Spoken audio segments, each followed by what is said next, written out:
Welcome to Samba Samba. Enjoy the video. In this video, I will show how to make spinach puree for baby. Making homemade baby food is a wonderful way to ensure your little one gets the best nutrients.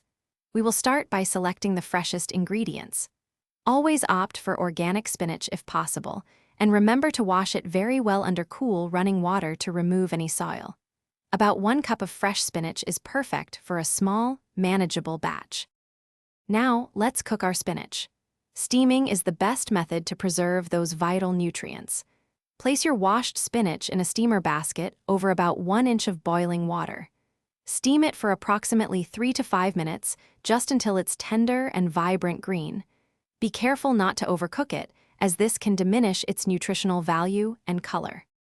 Once your spinach is cooked, it's time to puree it into a smooth consistency perfect for baby. Transfer the steamed spinach to a food processor or use an immersion blender. Begin by adding about 2 tablespoons of breast milk, formula, or water. Blend until smooth, adding more liquid 1 tablespoon at a time until you reach your desired, creamy texture. Finally, let's talk about storing your homemade spinach puree. You can keep it in an airtight container in the refrigerator for up to 3 days. For longer storage, spoon individual portions into ice cube trays and freeze them. Once frozen, transfer the cubes to a freezer-safe bag where they will last for up to 3 months.